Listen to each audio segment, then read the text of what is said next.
Andy Johnson, Minnesota State University. We are looking at how to teach persuasive writing, sometimes called argumentative writing. A lot of these ideas are taken from my book that will be due out sometime in 2024, Being and Becoming Teachers of Writing. As well, there's a whole bunch of other stuff at my website, teaching-reading.com. You've got your LinkedIn stuff, you've got your YouTube videos and podcasts, all related to teaching writing or teaching reading and other stuff.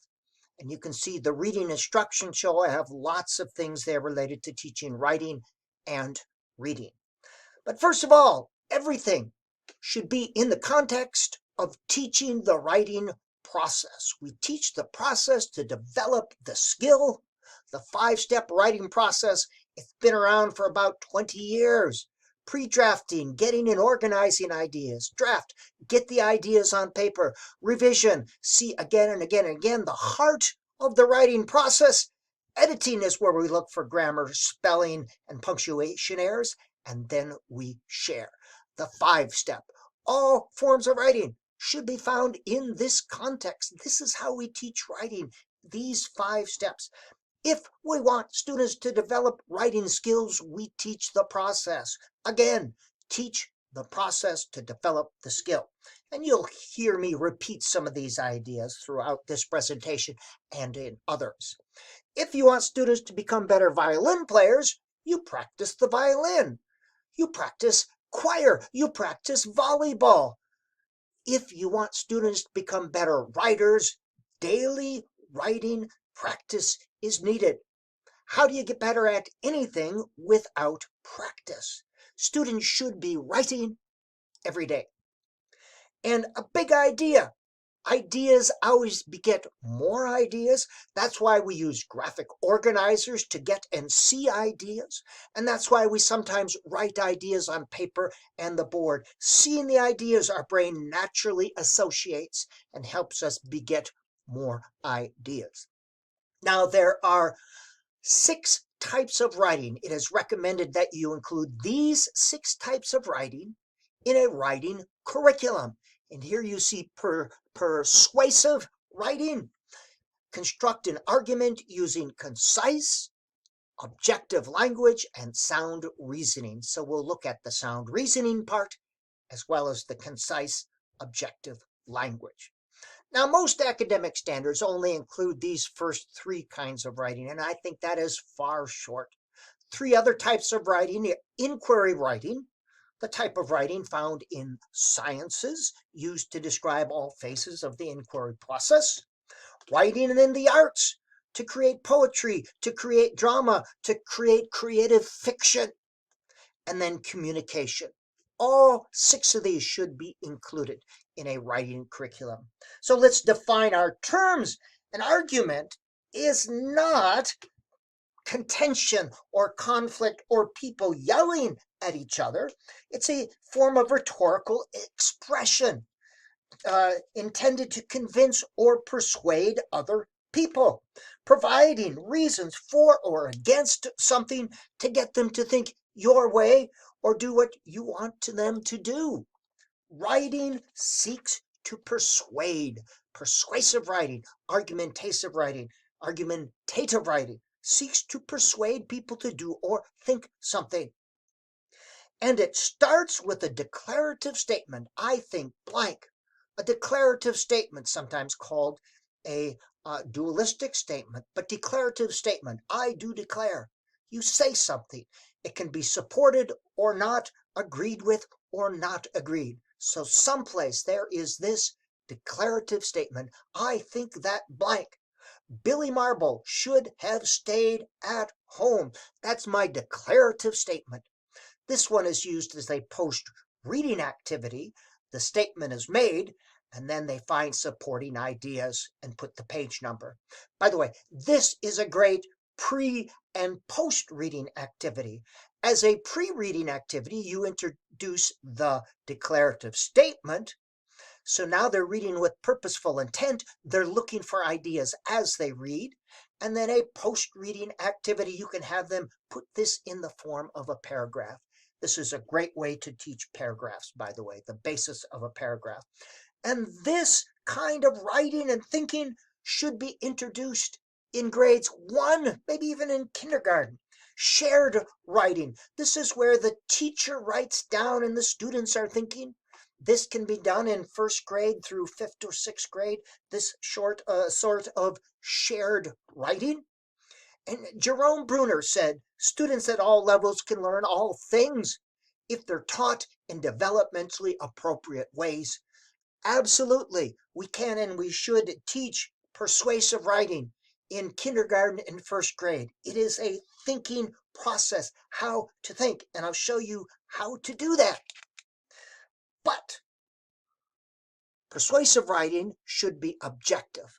Objective stuff is more persuasive than subjective. So you always want to use concise, objective language, and you are starting to practice this in first grade. Persuasive writing should never sound like the discussions you hear on cable TV. Even though your position is highly subjective, you want to present it in the most unbiased, objective way possible. For example, this is less effective with her outrageous education bill. Governor Smith is boasting that her comical plan will embrace higher standards. However, you get the idea. That is not objective writing. Instead, say it and support it. The governor's bill requires schools to implement more standardized tests. These will be used to determine this is objective language. And this is the type of language that you should be teaching students to use.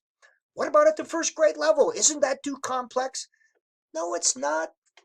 You simply, in your writing, you don't use inflammatory language, and you reinforce this. As they get in 3rd, 4th, and 5th grade, you can teach them about using these adverbs and these word intensifiers. So you want to teach students to always present subjective opinions in an objective way.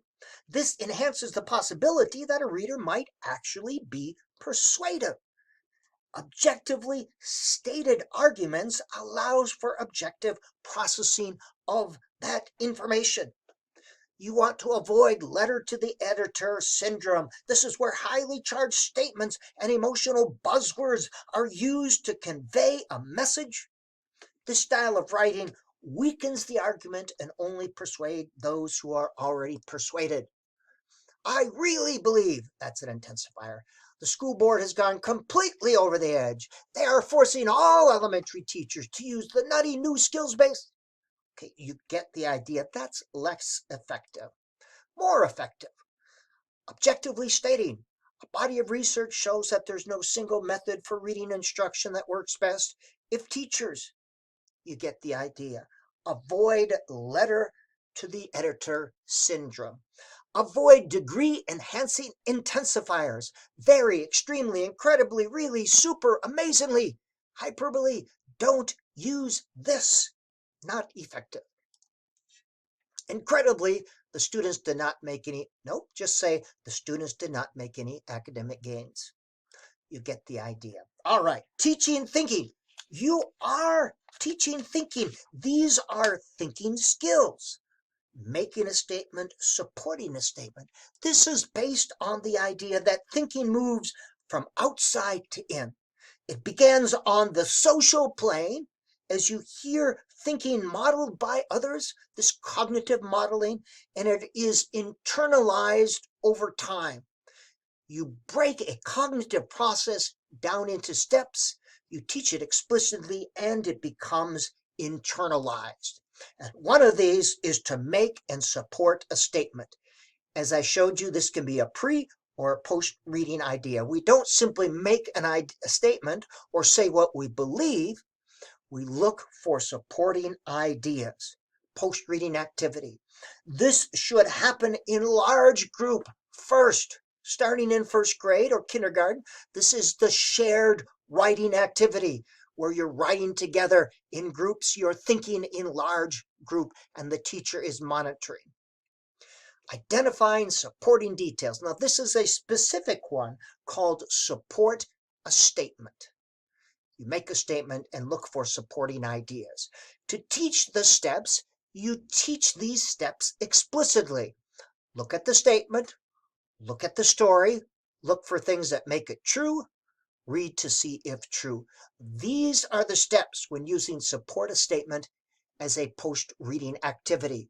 And we use the graphic organizers to see and organize our ideas. And we use cognitive modeling as teachers. We think out loud. Does this idea support that? No, it doesn't. Yes, it does. And this is the page number. Cognitive modeling. This is what it is, and this is how you do it. And when I'm teaching this the first time in large group, to first, second, third grade, I'm modeling. I'm having students give some ideas. I'm thinking out loud, and I'm doing this with my students. I am demonstrating, I am modeling how to do it. Guided practice is where you do something together. These are the elements of effective skills instruction. After I've demonstrated and modeling, we might do one together with another short story and the gradual release of responsibility. Maybe I might do the first two together and they have to find the third one. Eventually, they'll be able to do this maybe in small group, and eventually they can do it by themselves over time. In first grade, this might be all I do, and I would do it in large group only, probably. And again, I hate to make universal statements. You know your students better than I do, and I teach this using a short passage or story element. Independent practice, they're able to do it by themselves. We provide this nice graphic organizer, and this becomes the basis of a paragraph. This is a great way for teaching paragraphs. A paragraph is a group of related ideas. And if you look in actual books, look at paragraphs. This is an aside. Very seldom do you see a topic sentence within each paragraph. That idea that each paragraph has to have a topic sentence, that isn't true if you look at actual real articles and books. A paragraph is a group of related ideas. Anyway, this is a great way to teach paragraphs. The T-talk is another great strategy to use. Remember, thinking moves from outside to in. This is an authentic writing and thinking activity. It's multi-level and it creates social interaction around books and around other subjects. Again, thinking occurs on the social level first and is internalized. And this is a great discussion element as it allows everyone's voice is heard. I'm missing a D there, sorry about that. Sometimes in class discussions, only one or two people pipe up. This is a way for everyone to feel comfortable sharing an idea and everyone's voice is heard. Here's what you do. You find a topic. First of all, this topic could be from a book you're reading, students' lives, social events, or the curriculum. This is where teacher creativity is important. You need to identify a related issue to that topic or a problem or a controversy. Then create a dualistic statement. Yes or no, agree or disagree. In my undergraduate education class, I often look in the news, things related to education, and I put that in the form of a statement. I try to find one where I think students will have ideas on both sides of the issue there. Create the dualistic statement. For example, in the fall, Moosehead Middle School will have single-gender math classes in 6th grade. One section will be just for boys, another just for girls. They will continue to have mixed gender as well. These classes are voluntary. That's the issue. The statement, single-gender math classes in 6th grade is a good idea. You agree or you disagree. Then we create a T-chart, hence the name T-talk, where they have to have at least two ideas on both sides. Regardless of what you think, make sure you have ideas to support both sides. Harry Potter should have returned the magic. That's an example of if you're using this in reading. There's my single gender. 2 ideas to agree, 2 ideas to support that you disagree with that. They do this in pairs first, and don't let your buddy know what you think. Then they move, and this takes, I don't know, 2 to 5 minutes at the most. Each pair moves in a small group. You find another pair, and in that small group, so you have 2 pairs in the small group, they share ideas, and their job is to come to consensus. And here's where a lot of discussion takes place. We believe that. Sometimes you have to modify that original statement. And I know what you're thinking, by the way. You're thinking, oh, this is much too complex for 1st and 2nd grade. No, hang on. It is not. At the end, each group stands, one person shares their consensus statement with 2 supporting ideas. We believe blank because of blank and blank. That's that supportive statement idea, and the thinking moves from outside to in. You don't just say what you believe, you say what you think with supporting ideas. Our group thinks that blank because of blank and blank. Our group believes that, and by the way, I give them this scaffold, this structure. Our group thinks, so I have them actually write that down. Even with my undergrads, this is where we start. After a couple times, they don't need these, but I say just 2 ideas. This becomes the basis of a paragraph. And I always have then afterwards, after each group has shared, I open it up for large group discussion. Creates great discussion. Now, everyone has been heard here because they started in pairs. Then, to make this writing, and that's the topic, persuasive writing, students write their ideas in their journal or learning log with supporting ideas. Thinking moves from outside to in. That's a great activity. Now, for those of you who are saying, I teach 1st grade, that's too complex. Actually not. We create a dualistic statement and then a T-chart, get ideas to think about ideas on both sides, and then guide students in their thinking and writing with a graphic organizer. I think blank because, and maybe I might find just one supporting idea. And again, start simple and become more complex as students are thinking about it. What you should not do, by the way, is not wait until 6th grade to introduce this. You introduce it early on. I like the T-talk because you're writing for authentic purposes, thinking on the social level. You hear the thoughts of others. That's how you enhance your own thinking. Social interaction, and everybody can succeed here. Everyone has an idea. This is a multi-level activity. All right, now scaffolds. Scaffolds are meant to be temporary structures taken down as soon as they are not needed. All right, the essay form. This is the position and 3 reasons and the conclusion. So you're teaching this and you're actually using this. This is my position, supporting ideas and conclusions. Now you're ready to write your draft. This is a pre-writing activity. And you can use that if you want, or I like to use the actual graphic organizers.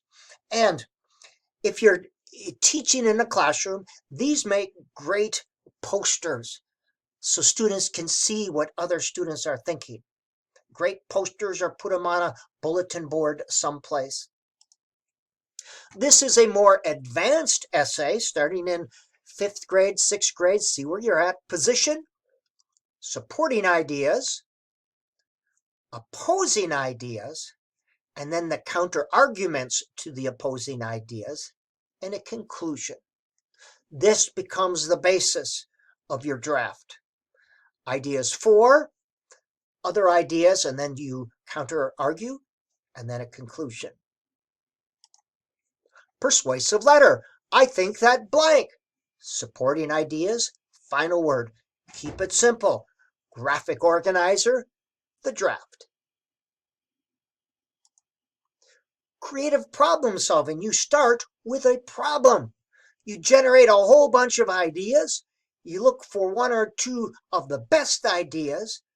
You make a declarative statement related to that best idea, supporting ideas and conclusion. This becomes the basis of the draft, just the statement, ideas, and conclusions. This started with problem solving. And a more complicated form, introduction, you have all that stuff, body, and conclusion.